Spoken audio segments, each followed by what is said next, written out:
Thanks and praise. Welcome back, distance. All right, I got to hurry up. I got a couple little corrections to make. I was talking about Elihu Yale, this Elihu goat. Elihu is an entity who is introduced into Job 32:2. I'm pretty sure is the chapter that Elihu comes in the scene in the Bible. And I mentioned Elihu and Yale earlier, and I jumped right into stating that Elihu Yale helped formulate Harvard, which is not Yale University. The two are, their fates are intertwined. I'm pretty sure when one was founded, the other was inevitable. And the same thing goes with Stanford is another one of these Ivy League schools. I want to point out, Ivy is a symbol of Apollo. These Ivy, oh wait, no, wrong. Dang. Ooh, I almost made a big mistake. Ivy is Dionysus, Ivy, which is interesting because envy is right here. But laurels, that's the word I wanted. Laurels. Is there one L, two L's, one? The laurel wreath is over here with the Yale. I think Harvard is up here with the blackguard. I think they have a great deal to do with sensorial behavior. Harvard is the craziest slick dissident anagram for blackguard, which is a blackguard, which is sensorial behavior. It's also using common speak or crass language in a formal setting. So I think Harvard is strongly associated up here. In fact, Hades, one of his pastimes, the way he gets the news is from listening to the profanity of his workers. So the blackguard of the blaggards and using profanity is strongly related to how Hades gets his discurses. This is the profanity is like a delivery system for Hades to get current events.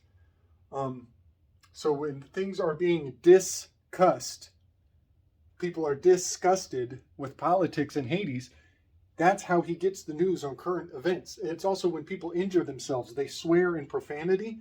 That is telling Hades how relationships are up above. And so something about the artistic profanity of that culture actually gives Hades a barometric pressure on public relations in the heavenly pantheon of Olympus. That's crazy. Harvard's up here. I found Stanford in the Hangman card. I'm going to bring this graphic forward. It's amazing. I actually have a strangest book I own. The Founders and Architects. This building has all the ingredients of the Hangman card in the facade of the building. The Great Cross is actually, when you take this H and you break it and you flip it in, there's a hidden cross in the H. It's hidden. Houdini. Hidden Houdini. Houdini and Robert Conan Doyle, their fates are completely intertwined, and the author who put them together forever is Christopher Stanford. Turns out the grounds design of Stanford University is 100% embedded into the Harry Houdini card that is this Hangman card. I'm going to rant on this as quickly as I can. I believe that this dance between the 3 and the 4, when Aristophanes and Eryximachus were switching places, this happens in music. The 3 to the 4 switch is a musical thing. It's also in the zodiac. The emperor comes before Cassiopeia in the rollout of the minor decans. This switch of the 3 to the 4 is so profound, I'm even finding aspects of Oedipus. It's as though the king has been killed or deseated or dethroned, and this interloper is now where he does not belong at all costs. Something really unforgivable is happening around this number 3, and it has an essence of incest. What's fascinating is that I think that the Empress is a fig. She has many figs embedded into the essence of her iconography. And I think these two cards are different wasps. And figs are unique in that only one species of wasp is allowed to figure out access to each species of fig. So something is wild because you can maybe see the wings on this card. He has wings anatomically, and he's supposed to be in with his empress. He's supposed to be the one who figures it out, who's supposed to fit into her flower. He's been thrown out, and now this hanged man is serving as an interloping wasp. And I don't think it's supposed to be there, but that seems to be what's going on. There's a contention around these family dynamics, and it's very hecatone, Oedipus oriented. There's a bit of a riddle here, much like the Sphinx. Okay. And I think it's musical. All right, I'm going to do this, and then I got to drop the mic and run. All right, so you can tell I've cleaned the board up a great deal. We're going to list the formula for each infernal spirit and remedial virtue. And that formula was given to us by Aristotle, who, by the way, was the granddaddy of social engineering and passed the torch directly to Thomas Aquinas. We should almost assume that they are the same person to some degree. The social engineering of Aristotle and what was done to the information coming out of Aristotle, everything needs to be double-checked, triple-checked, quadruple-checked. That's what we're doing right now. We're taking and finding what is redeeming in Aristotle and also keeping everything else that comes from that source quite in check. It all needs to be sifted through thoroughly. Aristotle's recipe for virtue is the happy medium between excess and lack. I'm going to go through each personality type, and I'm going to list their excess and their lack, and then we're going to collapse the in-between and find the remedial virtue that is redemption for this personality type. And it could just be redemption for a certain situation. It could be micro, it could be macro. So see this with both lenses. Starting with a reformer perfectionist with a shadow of wrath. This infernal name of wrath is Satan. The black letters on all these names are the infernal names. I'm going to use the infernal spirits to address these emotional values.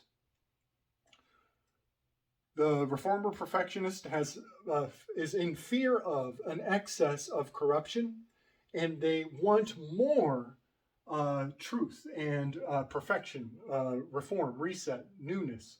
And in between that, they gain integrity. When you collapse their excess and their lack, walking the middle road gives them integrity.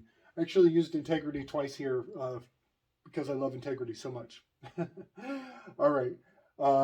Number 2 personality, a giver with a shadow of pride. Pride is Lucifer in the infernal realms. They have an excess of sense of being unworthy, and they lack enough love. They want more love.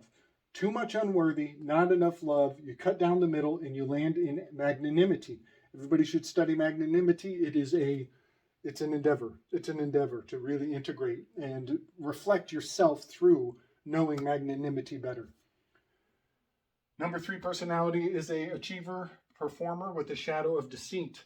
They have they are afraid of being worthless. They feel they have too much worthlessness, and they want more of being valued. Between worthlessness and being valued, they will find candor is the answer, honesty.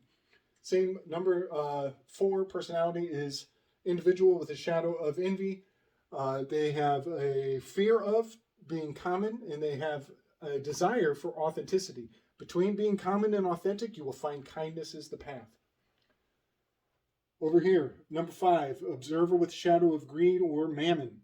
They have a excess of uselessness. They don't want to be considered useless, and they want more of competency in their life. And the happy medium in between is temperance. I'm going to wipe away these orange and the squared out blacks, and all that will remain is the infernal name and the remedial virtue. Next is a loyalist with a shadow of fear. This is Apollo with his sister Artemis. She is with the animals in the wilderness, past the hedge. Their excess, they don't want to be in isolation, And they want more of. The lack that they seek is safety. And in between isolation and safety is the remedial answer of valor. Number 7, enthusiast with a shadow of glutton. Glutton is Beelzebub. They are in excess. They have too much boredom. They don't want any boredom. They want less boredom. And they lack enough of peak experience. And so between peak experience and boredom comes abstinence. That's a hard one. That's a hard one for number 7s. I feel for y'all. All right, number 8, they have a excess fear of being defeated, and they wish to have more autonomy. Between being defeated and being autonomous is sympathy. This is a very unique remedial virtue. You won't find this in other Enneagram circles. I think it's very, very beneficial to use sympathy against the controllers of your life. Number 9, Belphegor Sloth.